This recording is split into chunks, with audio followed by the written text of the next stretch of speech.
Hello and welcome to Qsports. I am Mamadou Gajaga and thank you for joining us.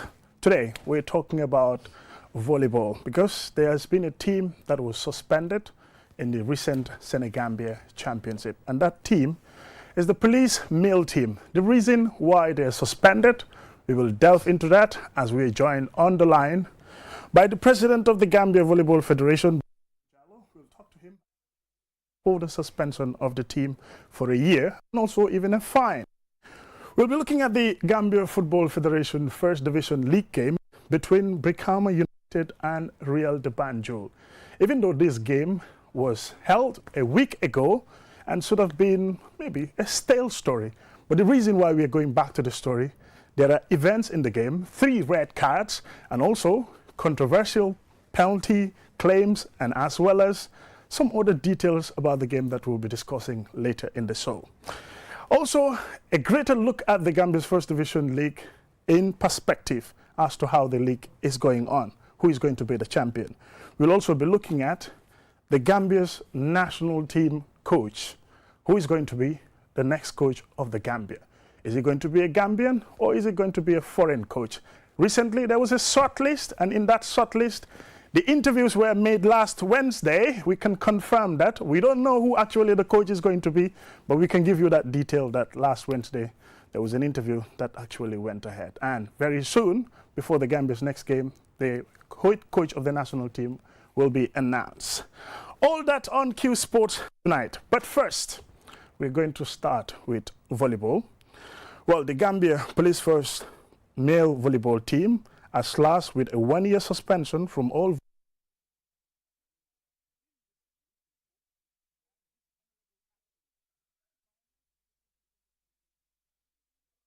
held in Banjul. Well, and also a fine of $5,000 to be paid before joining the league again. And joining me on the line is Baidudu Jallo, the president of the Gambia Volleyball Federation. Baidudu, welcome to Qsports. Thank you very much, Mr. Gajaga, for having me.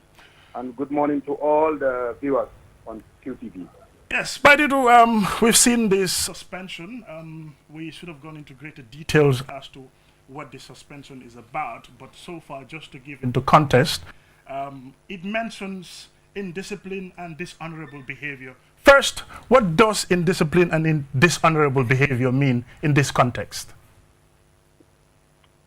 Thank you very much, Mr. Gajaga. I think the indiscipline word being used there is just to describe the action that the police volleyball team actually took during the course of the competition of the Senegambia Championship, which is a championship between the top 2 teams of Senegal, top 2 teams of the Gambia. And this championship was hosted here in the Gambia. Okay. Let's say the police team took part in this competition and were expected to play the final, and into the point calculations, all of a sudden, to their disappointment, according to them, they didn't make it to the final. The final, it was decided that another team, that's YMCA, made it to the final. So when it comes to this, are there technicalities before getting into the competition that this is how the rules are and the rules have to be followed prior to the competition? Are there any set of rules to say which team based on points would make it to the final? Yeah, thank you very much, Mr. Gajaga. I think before the competition, we have what we call specific competition regulations. This was, developed, and then it was shared with all the teams, the specific regulation for the competition. And in this specific regulation for the competition, it was clearly indicated that the technicalities with respect to advancement, with respect to the rules of play, will be based on the FIDD and CADD regulations for competition. And then all the other issues of the competition were also stipulated in that specific regulation competition. And for every competition also, there is a technical meeting which set the tone for what the competition will, how the competition will be organized, the technical issues in the competition. Actually, during the technical meeting, all the teams were present, including the police volleyball team, and all the issues with respect to the competition were specified during the technical meeting. And clearly, in the FIDD rules and in the CADD rules, in a pool play competition where you have groups and teams are playing, when teams tied with points, the next thing you have to look at is number of matches won, the number of matches that the team have won before you go to the ratio. So during the pool play, after the first round of matches, police lost 2 matches out of 3. They lost 2 matches and won only 1. YMCA won 2 matches and lost 1. The same thing for Asfa of Senegal. They also won all their matches. So based on that calculation, the control committee straight away published the table for the ranking and clearly indicated that the top 2 teams, YMCA, Asfa of Senegal on top and YMCA second, police came up third, and then the last team was Ville de Dakar. Now, after this publication, I think police, for some reason, wherever they get their advice from, tell that no, matches won should not be used. Rather, when you are tied with points, you should go straight to calculate the set ratio, the point ratio, how many points did you make here and there. And normally in all competitions, that is what comes last. If you are tied up to the end, that is what comes normally last. But then the control committee looked at their protest. It was a written protest. And the control committee sat again to look at their protest and still wrote back to them, informing them that no, we are still holding on our position because our facts are based on this and this and this. And this control committee, let me tell you, is made up of officials from Senegal and officials from the Gambia, and it's 50-50 in terms of the number of officials from Senegal and the number of officials from the Gambia.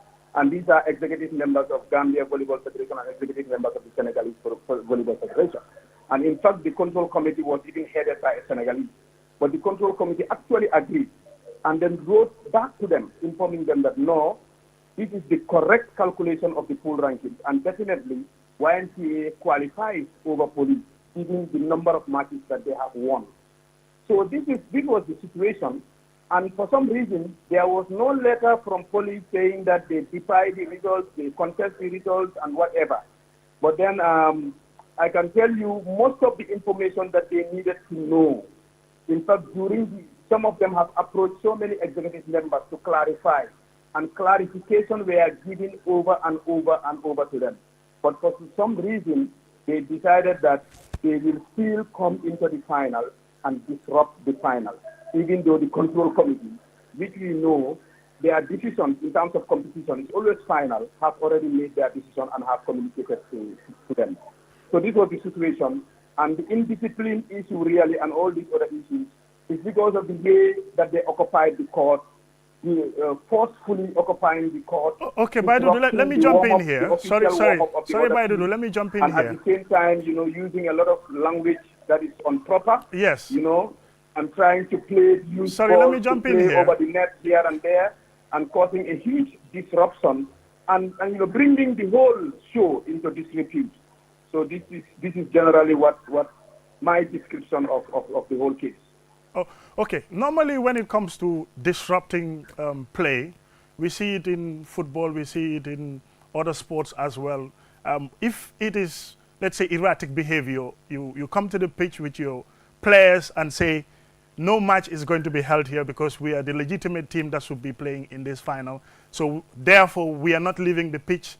Maybe you are forcefully removed. Does anything like that happen when it comes to their aspect? Did they just show that, basically they are the team that should have been in the final instead of YMCA and then left? Or did they do it in an aggressive manner and then they had to be removed? Clearly, they did it in an aggressive manner. The way they even entered the court was very aggressive. There could have been even commotion between them because they went to the side of the YMCA court and entered there. So really, and then also, after a lot of effort, even from their management, from the police management, to take them out of the court, they completely refused. And personally, I even had to go to the PIU with some other executive members to get some support from the police PIU, Police Intervention Unit, to come and remove them forcefully. This was the time that the PIU called over there, telling them that if they don't move out of the court, they will come, and when they come, they will definitely use force to remove them. This was the time that they decided to leave the court. But actually, they occupied the court for a very long time, and they forced. It was almost force that had to take them out of the court. Well, what does this mean for volleyball? Are you somehow disappointed? Because some of these things are not very common with the sports in the Gambia. Mainly football, yes. Often every time there's hooliganism, especially in finals where there is competition, there should be a winner or so. But hardly things like this happen in volleyball. Absolutely. This is really very disappointing. For me, I was also very surprised.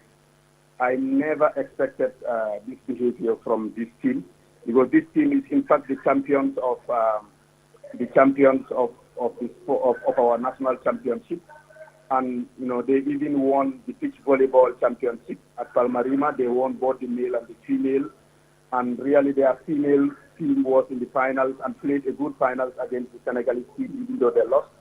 So I really expected something really mature behavior from them. So it was very, very surprising, very disappointing.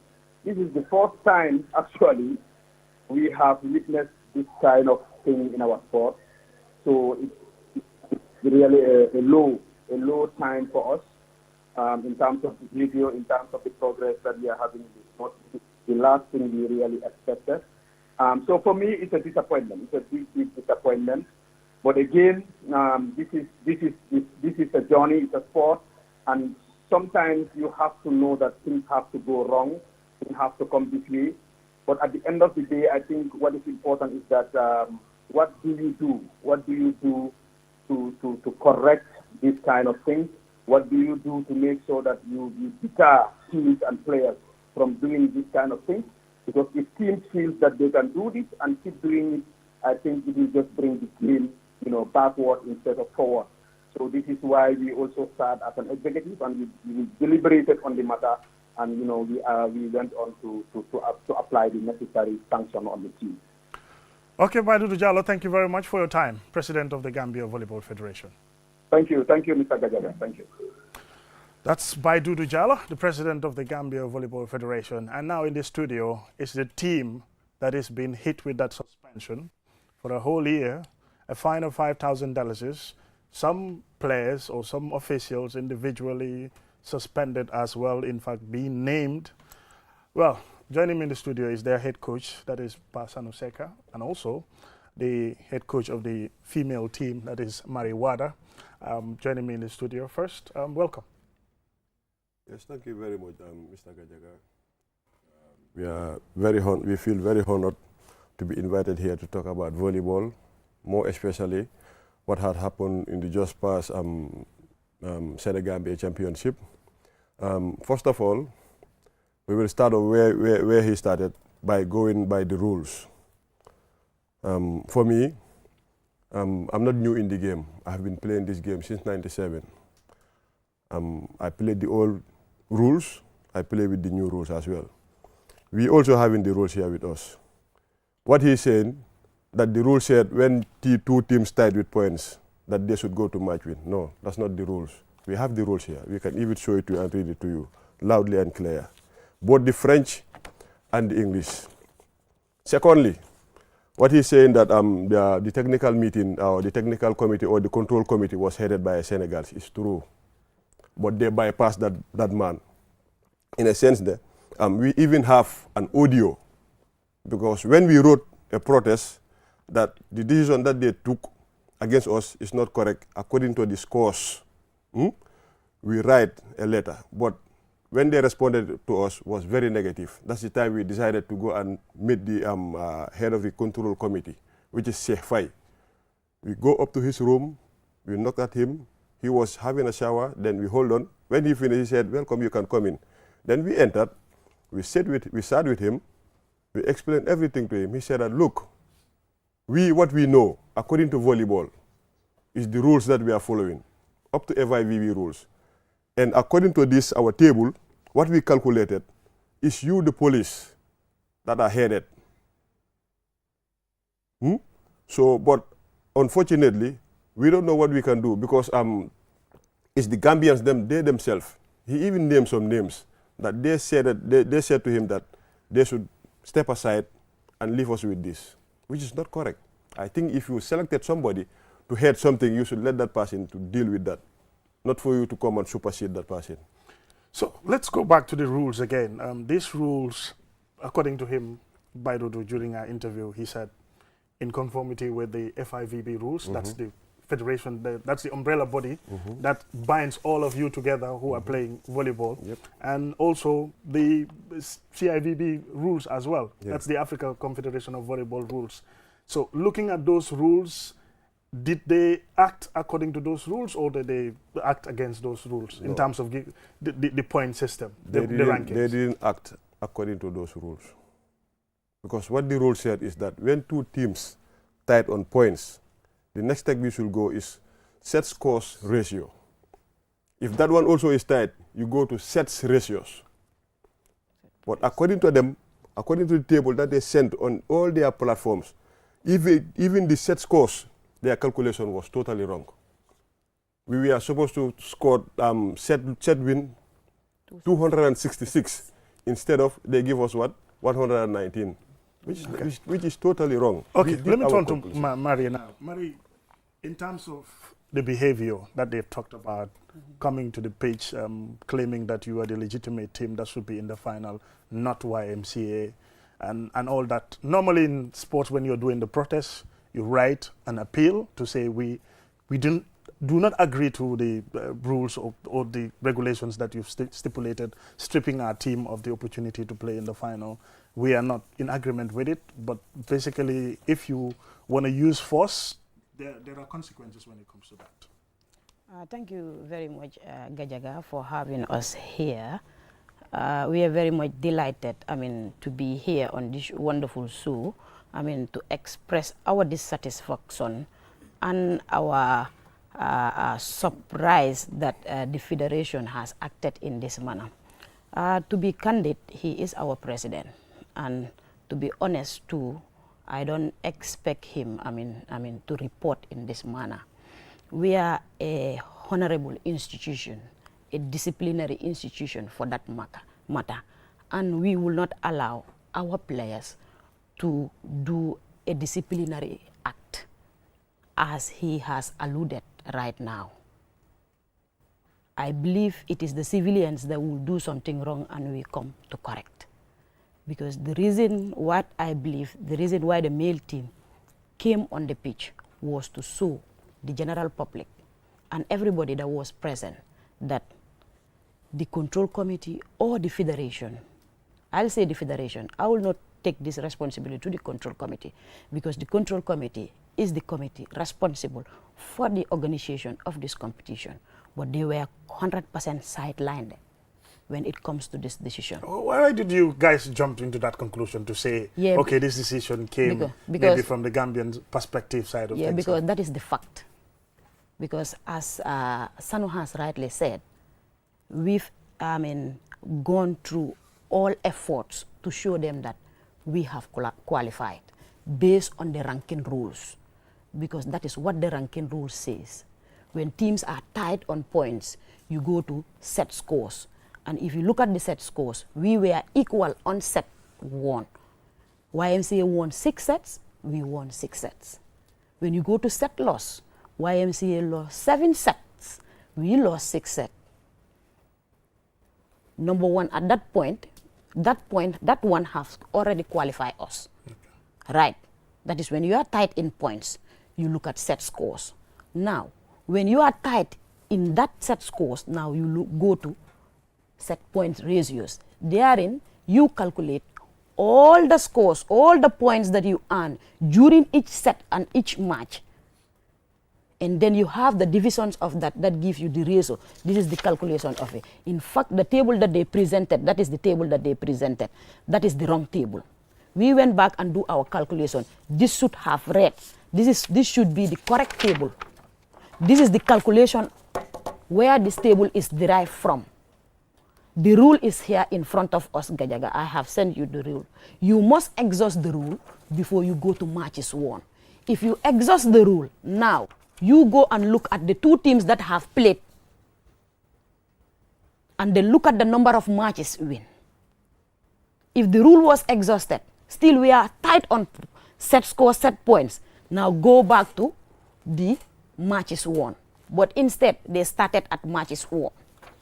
So that is what we protested for. Yes, looking at other sports, limited knowledge of volleyball when it comes to the rules. I've looked at them at face value, just read a little bit of it. But when it comes to other sports, if you're tied on points, they look at the number of goals that you've scored. That is in football. And then football, it goes up to a point where if you are tied on everything, there is toss of a coin or drawing of lots. Exactly. So all of those things does happen. So if the teams are tied on points, there must be a way to separate them. So Obviously. you think the way the system that they use is still unfair? Yeah, because I mean, they, as the rule said, Yeah. if you read the rules, Gajaka, I can read the rules loudly Okay. and clearly for everybody watching to hear. Okay. That is the ranking rule. Okay, The just ranking go ahead. rule. The ranking rule says allocation of points. The matches are played in 3 winning sets of 25 points of continuous scoring type with a difference of at least 2 points to win the set. During a match, in the event of a 2-2 set tie, the decisive set, 5th set, is played in 15 points with a difference of at least 2 points to win the set. The ranking of each division is established by adding the awarded point as follows. This one is showing you when you win a set or when you win a match, how many points you are allocated with.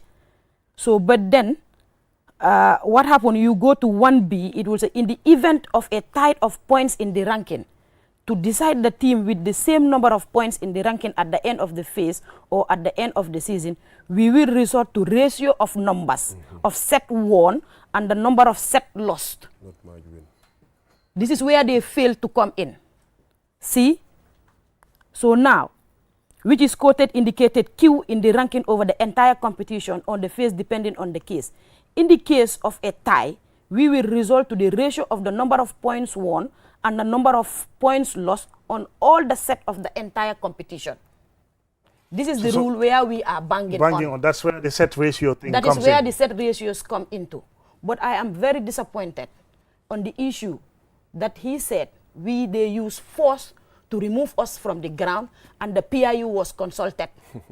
That was totally wrong. Yes. We came on the ground to show everybody that the decision taken by the federation is a wrong decision. We should have played the coin. That's just to show you. Yeah, that is what shows the satisfaction. Our executive came on the ground also to ask. We've told them the same issue.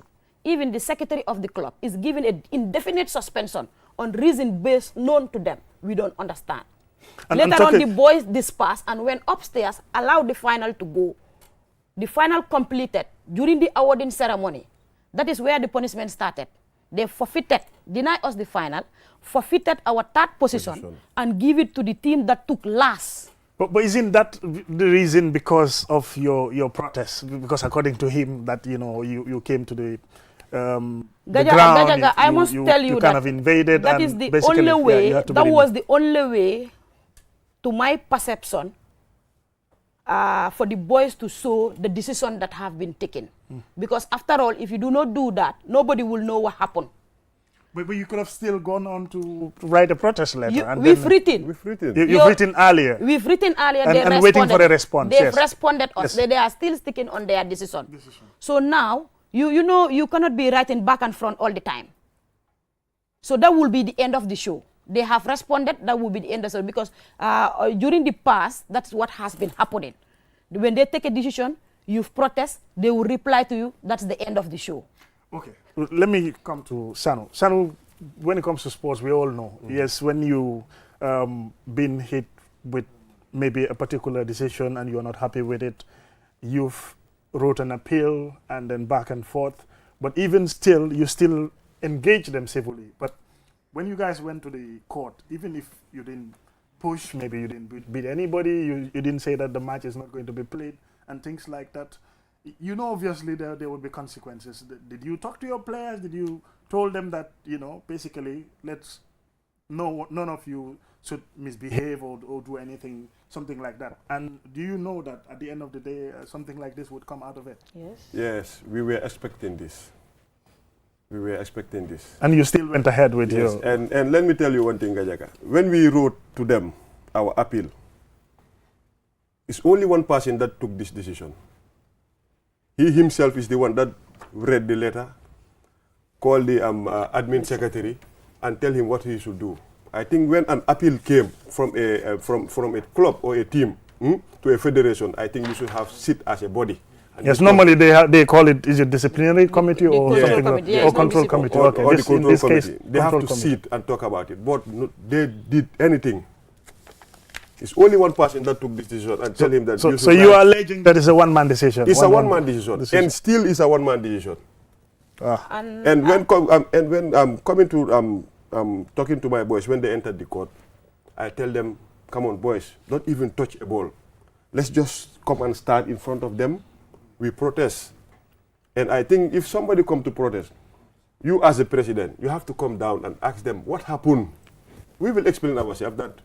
Anyway, we want everybody to know this is the thing that is happening, or you bring us the media. But some media houses were there. They all shut down their cameras and sit watching us. Just like somebody who went to a movie show.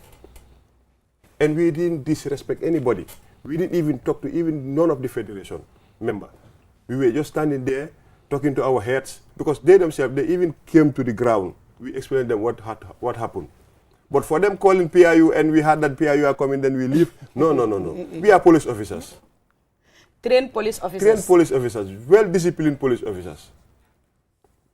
So that sort of behavior wouldn't be something that is expected, of course. Yeah, that is an allegation yeah, to me. that's an allegation. An allegation and a defamation of character. Big allegation. Okay. For me, and for me especially, I was expecting this because someone from them called me and said, did you receive your letter? I said, which letter are you talking about? He said, they are cooking up something to ban you or to give you indefinite suspension. I said, why? What did I do wrong? Okay, there's this allegation that also, before you received this letter, it was already on social media. How true is that?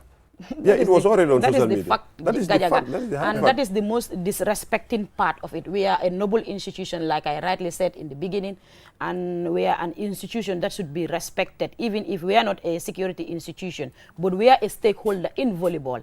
And I want to believe any decision that has come over to the executive, they must have communicated to us or have, write to us formally before they went and display it on social media. It took them 24 to 48 hours before the letter reached us.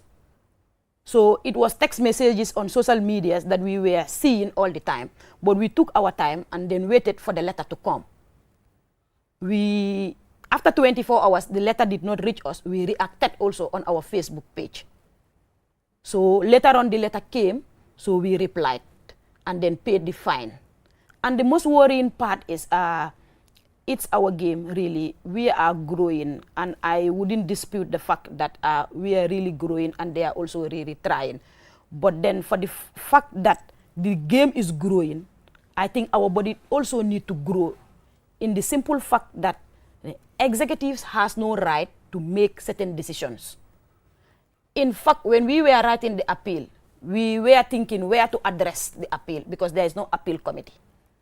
Okay. It is the executive that sits on the disciplinary issues. It is the executive that makes certain decisions to team or coaches or players, which is totally wrong and is not acceptable in sports. So in terms of the executive board, there is no committee that has been set aside when it comes to disciplinary matters? Exactly. There is no appeals committee, and there should be an independent body that should look at those issues and then, deliberate on issues by calling on both parties and then decide on it.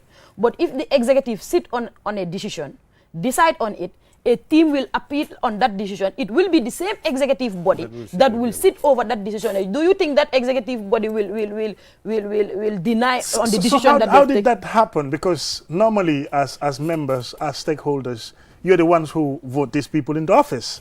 So when it comes to that aspect of it, that should have been part of the rules. When it comes to suspension, disciplinary matters, it goes to a committee. The committee sits over it and then make a conclusion or make a decision. You've seen that I said our sport is growing. I think we also has to grow as an institution. Yes, if that is something that is not happening. That is not happening. That is not happening at all. Yeah, you as members and for need the to work fact on that if you look at their letter that they quote, you tend to see in the letter where do they bang their suspension? On what rule is the suspension based on? They referred us to Article 14 of the 2021 Rules and Regulation of the Gambia Volleyball League. And look at it. This is a Senegambia Cup competition. Okay. Rules with were its served. own rules. Rules were served. And in the rules, they said the FIVB rules will be applied. Now you said you are punishing a team. You went back to take a rule of the National League of the Gambia Rules and Regulation. Is that correct? Well, Sanu, can we also say that the police team, you've been very dominant recently. Like he said earlier, you won the volleyball competition, both male and female. Is it just because maybe the lack of spirit of sportsmanship, you don't just want to accept defeat, you've been champions, you want to win everything? No. Is that not the case here? No, not that. This is my second year in police. And my first year in police, when I was selected as the head coach, I found them on the bottom of the table, and I bring them up to third position. My second year, I took both the league and the knockout. And this is it. When you have good players or caliber of players, coaches and everything, nobody will like you. Just like Barcelona, and you name it. This is what is happening. And there are certain decisions, they take it by anger. They take it by anger. These are personal sentiments. These are personal sentiments that they bring back to our noble sport. Well, that's disappointing. So, in terms of the fine, the suspension, you wrote back to them. You paid the fine, did you say? Yes, it's already paid. Okay. So, what's going to be the next move? And now we are waiting on them. We've written to them. We've written to Sports Council or the media houses. Right now, we are engaging you. We haven't got any reply for the appeal that we have made. We are still waiting on it. And Gajaga, our Super Cup final is scheduled to take place on Sunday. Tomorrow. And do you know, both teams are supposed to play the Super Cup final. They've banned the male team. The female team is supposed to play the Super Cup final. We have not been communicated formally to say a date is set aside for the Super Cup final. But rather, we only saw on Facebook that the Super Cup final is slated for Sunday. This Sunday, that is tomorrow. So you are alleging that they have not communicated to you? Never. We haven't received any letter. And normally, when a date is set aside for a final, the team that are supposed to play the finals are communicated formally. But nothing of that is done up till as we are speaking right now. Our secretariat have not received any letter from them. Well, that sounds very, very interesting. We wish we could go on and on to talk about these issues concerning the suspension. But now the police team said they've paid the fine and they've written to the Volleyball Federation. We hope the matter is solved as soon as possible. We all love the different sporting disciplines in this country, and we hope this matter is resolved and it doesn't happen again, because some of these ugly things, the back and forth, is not good for the image of our sports. Well, on that note, I will go on a short break, and when we come back, we'll be talking football. Thank you very much.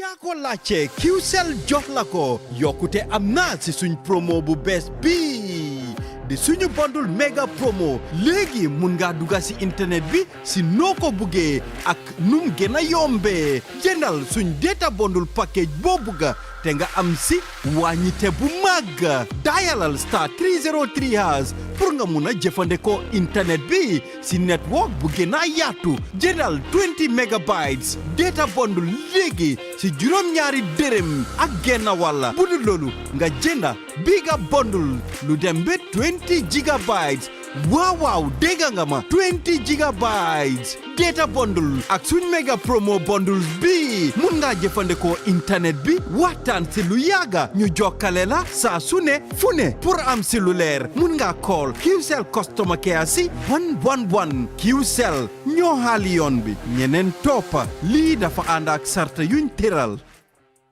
Technology has always been at the forefront of our lives, and the way we use it has evolved drastically over the years.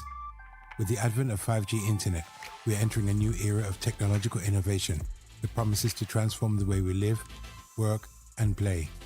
5G internet is capable of providing data speeds up to 100 times faster than 4G, making it the ideal solution for streaming high-quality videos, playing online games, and downloading large files on the go. 5G internet is already transforming cities across the globe, powering smart cities, self-driving cars, and virtual reality experiences that were once thought impossible. 5G internet is also paving the way for Internet of Things, allowing for seamless connectivity between devices and the creation of a truly connected world.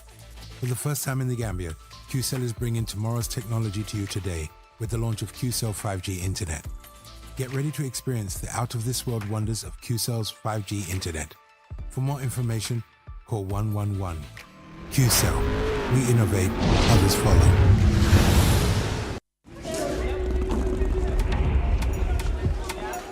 The art of juggling is a true spectacle of agility, coordination, and speed.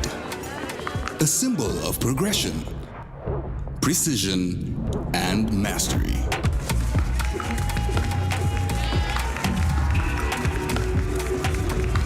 .5G speed is like having the juggler in your pocket.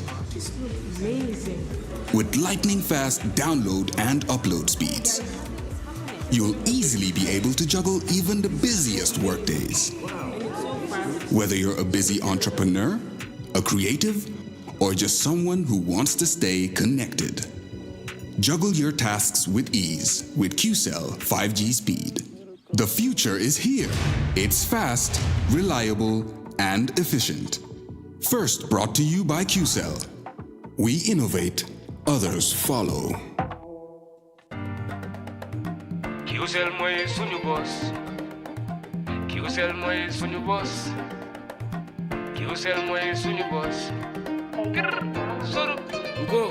Ebe dawa full network suda tili. Qcell. Ni lafta diamla wati jamala mune diata. Qcell. Most reliable network dumala geta wati. Qcell. Wo quality man nyon soda jam. Ona manke Qcell. Hanibe wulo ni farole kono walante be bako na jala fayola network o se taria. Qcell. Suñu boss. Nyo finjeka indi 3G ñu delu taxi 4G plus and now we bring you 5G. 5G. First and only 5G provider. Itella follow adi doron nesa keno. Gambia bela nyon tawa fele Qcell. Ko fasunta buka busi Qcell. Itella molti milka kukutol nati Gambia. Qcell meda lori la kilianol yele imanyina amanda wala itella ka quality dila dadi ma itelle silo wala ngodol mume be keno ma. Qcell sunyu boss. Qcell sunyu boss. Qcell sunyu boss. Qcell sunyu boss. Connection be bambandi Qcell sunyu boss. Qcell most innovative Qcell sunyu boss.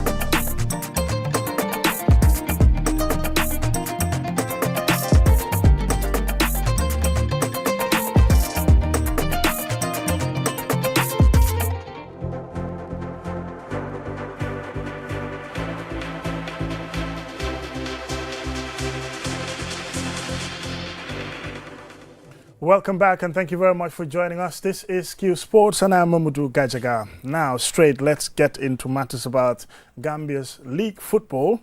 Well, Brikama United played against Real de Banjul in Brikama a week ago. By now, you would say, oh, this is a stale story. Why are they talking about it now when it had happened a week ago? But the interesting thing about this match, it was week 20 of the GFF First Division League. And Real de Banjul, of course, are champions. They are chasing the title again to win it back-to-back and almost on course, because certainly they are up there. The gap was 8 points, and yesterday they won against TMT, and the gap is widening as we speak.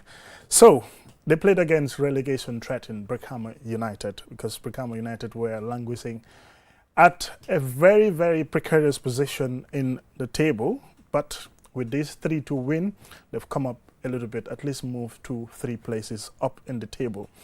It is a game that almost produced everything that a fierce rivalry would produce. In fact, that is the reason why we would go back to the game, even though it happened a week ago. Let's watch the story, and then we have Amadou Tamba in the studio to have a discussion with. Brikama United won 3-2, but the victory was not without scenes of madness in a fixture in which champions Real de Banjul were seeking to solidify their lead at the top, while Brikama United were battling to avoid the drop. Despite a tight opening to the match, Brikama United seemed to have seized the initiative and went into the break leading 2-0 with Mohamed Krubali and Seni Bojang scoring for the Sateba boys. Real de Banjul had a goal disallowed for offside. The introduction of Mohamed Suso and Amadou Nyasi for Real de Banjul boosted their midfield and left wing. Nyasi's ball control and spectacular passing ability was the turning point. Mohamed Suso had thunderous shots, hitting the post twice, with his second hitting the underside. This spell of dominance led to Musa Dabo conceding an own goal to reduce the deficit for the champions. Amadou Nyasi scored an equalizer for Real de Banjul. Just when it looked like Real de Banjul were heading for a win with the flurry of scoring chances, Brikama United stunned them with Dominic Correa scoring a winner. This is how coach Modula Minture of Brikama United reacted to the victory. Yeah, a very good game by my boys. Of course, I'll concentrate on my team first. But hard luck to Real. They played a very good game. I think my boys, regarding my team, we are a little bit down because most of the players I found, tactically they are indisciplined. I think if I'm able to work on that in 2-3 weeks, we will be fine. We will be fine. Ibrahim Fadera, coach of Real de Banjul, questioned some of the refereeing decisions which went against his team. I think I have an advantage over my players, not the decision of the referee. Everybody needs to be on top of your game, and I think we as the Real Banjul players and the technical department, we are on top of our game. So if the referee in charge of the game is not on top of his game, I'm not responsible, honestly. Is that in other way to say those decisions were controversial? Absolutely. To me, in my opinion, to me the first penalty was a penalty, and then to me the second goal was a clear goal. And but when I went to the referee, he said, to my opinion, I told him yes. He said to his opinion, he's the man present, so it's an offside. So it's not a penalty. So obviously, after digest that, and then move on. From the non-football side of things, Brikama United captain Seni Bojang was shown a red card for a scuffle with Amadou Nyasi. Real de Banjul goalkeeper Lamin Sedi too was giving his marching orders for his role in the melee.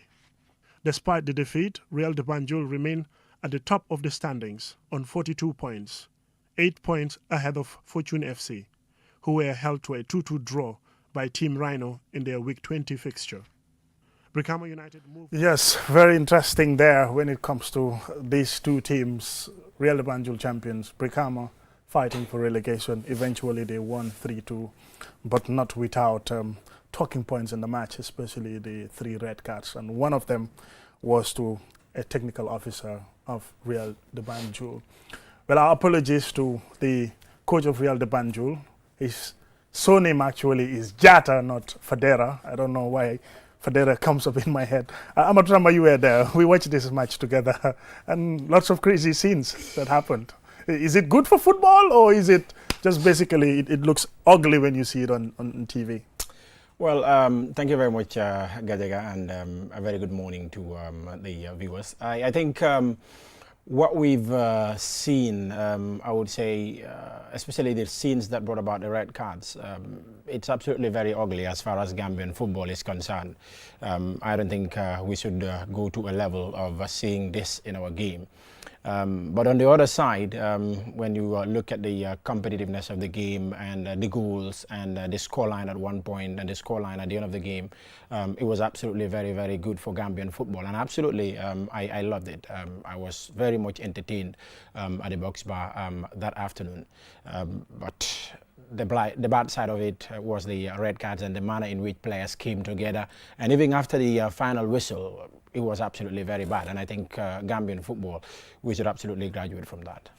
I have an issue with the refereeing on that particular day. From the video footage, yes, of course, there would be no VAR where they can go in and check to see which player is faulty and all of that. It was in the heat of the moment. The referee had to take a decision. It started actually with Nyasi and Suleiman Saho Beek. We saw the confrontation. In fact, it was in one of the pictures there. And from that scene, we later on saw Nyasi, a lot of provocation, Saini, and then Saini also reacted. So then the other players had to come in. The Real de Banjul goalkeeper, Lamin Sedi, was also involved. In fact, in the video footage, it appears he headbutted one of the Brikama United players, that's Ibrahim Abaji, in the footage. The referee's reaction and later decisions, well, for Saini, red card, genuine. For Ibrahim Asedi, Real de Banjul player, red card, genuine as well. But how about Ibrahim Abaji? How about the other players who were involved in the melee? Could there have been, let's say, more red cards or maybe more yellow cards because of that incident? Yes, absolutely. I think there could have been more red cards. The list we could have had on the pitch would have been 4 red cards, 2 for either side. The initiators, that is, of course, Amadou Nyasi and Seni Bojang. You could see Amadou coming towards Seni, and that also initiated Seni to retaliate. So I think the two of them need to be cautioned as well. A red card for both, to me, is okay. And then you look at Ibrahim Abaji, he was serving as a peacemaker. He was trying to come in between Amadou and Seni. And then a player from Real de Banjul, of course their centre-back, came in and pushed Baji behind. And then came the goalkeeper of Real de Banjul, Lamin Sedi. And when he grabbed Ibrahima and headbutted him, that resulted Ibrahima to retaliate as well. And when Ibrahima retaliated, other players also came together.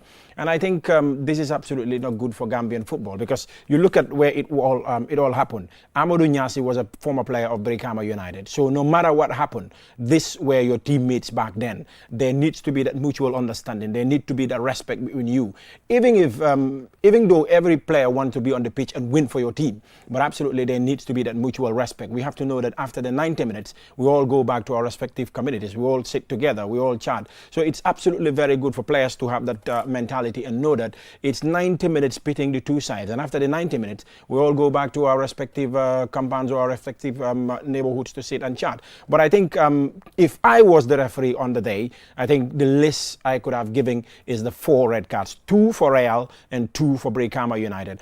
But on the other hand, you will speak to a referee who will tell you, well, as a referee, you need to manage the game as well. When you look at the scenario, the management side of refereeing needs to come into play. And also, referees always say at times you need to establish that 6th common sense. And I think the referee in charge, Abdallah Jame, might have thought along that line and said, look, I have to control this game, and absolutely giving 2 red cards, 1 for Real and 1 for Brikama United. It's okay to control the game where it was. That's why he gave the 2 red cards. But I think it's really not good. Sedi is an experienced player. I think he will be missed by Brikama United in subsequent games. Lamin Sedi is a very good goalkeeper. A lot of Gambians in the league and those who follow the league will be saying, look, this is a goalkeeper that needs to be given chance to be in the national team. So you have to show the qualities of a leader. Whenever the team is angry, whenever the team is going out of context, I think you are the one who needs to come in and lead them or lead them back to the right path and tell them, look, this is a game of 90 minutes. So we have to control our anger. We have to control ourselves and know that absolutely it's after the 90 minutes. After the 90 minutes, we go back to normal life. So I think it's absolutely not good. The scenes were bad. And it went further even after the final whistle. And I was like, come on. Yeah, the dressing room. Yeah, we Gambian football should not reach this level. All we want is a very, very tense game when it comes to performance, when it comes to the physicality of wanting to win the ball, wanting your team to walk out of the tough with the maximum points, and the hunger to go all out and get the goals. Absolutely, that's what we want to see. But this scuffle, push and pull, headbutting here and there, no, it's absolutely not needed in our game. Well, Amadou, on a final note, let's talk about who is going to be Gambia's next coach. Very interesting. Everybody is asking the question since from the AFCON when Tom Sanford resigned. The position has been vacant. Gambia missed out on an international window to play international matches, but June is just next door, and the Gambia is expected to play in the World Cup qualifiers, still without a coach. But we understand from impeccable sources that this past Wednesday, interviews were held for the shortlisted candidates. And among the candidates, there is one Gambian. Well, as far as the coaching situation is concerned, we hope the right person would be selected for the national team. Yeah, we hope the right person will be selected to succeed Tom Sanford. As of today, we have 40 days before we play Seychelles in the World Cup qualifiers. And it's high time we get a coach to prepare better for the game against Seychelles, which is absolutely, hands down, due respect to Seychelles, should be 3 points for the Gambia. And we need a coach in place to prepare in earnest for that game. 95 coaches applied for the job, which is a very big number, looking at the Gambia. And attracts them to small Gambia. And after all, you know, your pay is not going to be in like £300,000 a week, man, or $100,000 every month, maybe. Yeah. I think all these coaches have been following Gambian football, and they've seen what we have. We absolutely have very, very talented players who every coach in the world will definitely want to work with. And as of now, they're playing week in, week out. And what impresses me most is their ratings is always very high. And most of them are winning man of the match performances. So it's absolutely very good. And I'm not surprised having this number of coaches applying for the Gambian job. Notable names, the likes of Sol Campbell, the likes of Kolo Toure. But as you said, there's a Gambian who applied, Abdou Jame. And before, we usually talk about Gambians not having the qualification to lead our national teams. Now we have a Gambian who has the highest qualification as far as coaching is concerned. That is of a UEFA A license, UEFA Pro, which is absolutely the highest qualification. It can give you a team in the Premier League, can give you a team in the Spanish La Liga. You can even go on and coach in the UEFA Champions League. And interestingly, Abdou Jame is a staff of the Gambia Football Federation. He was handling the Gambia under 23. So with all those things, I think he has the edge over all other applicants. And another interesting part is, I think the Gambia Football Federation, together with the ministry and the government, are in a very, very, I will not say a serious position, but are in a very funny situation. Very funny situation in the sense that you have a staff of yours who has the highest qualification to coach the national team. He has applied. He has been a national team player. He has been a captain, and applying together with 94 other coaches. Now, they will sit and wonder, should we give the job to him? Or should we give the job to another coach and attach him as an assistant coach? After 2 years, he fully takes over. Or should we give him the national team job straight away? These are things that will absolutely come into the minds of those who will take the final decision. But I think this is the right time. And they have a big responsibility in the sense that if T-Boy is not giving the job, what signal will it send to others who wants to go as far as acquiring a UEFA Pro license? Because Abdou Jame was playing football. At a time where he could have continued playing football and getting a lot of money, he stopped and ventured into coaching. And then now he has the highest qualification, returned back to the Gambia. He had offers on his table, but he said, no, I'm a staff of the federation. I have to listen to them and see what happens next. When he picked up the UEFA Pro, the next day I interviewed him, and the top question that I asked him, it was, will you apply? And he said, yes, I will apply. Yes. He has done all he's supposed to do. Now it's up to the authorities. It will give the other coaches a lot of thinking. And we have been complaining that our ex-players are not doing anything to come back and do something. Now Abdou Jammeh has put us at a very funny situation, not even a funny situation. He has put us at a very, very delicate situation where we need to decide. To me, if I am to decide, I think I will not look twice, or I will not think twice. I will give him the job. Well, that's Amadou Tamba there. And on that note, we will end Qsports here. Thank you very much for watching. Join us next week at the same time and have a lovely afternoon. Bye.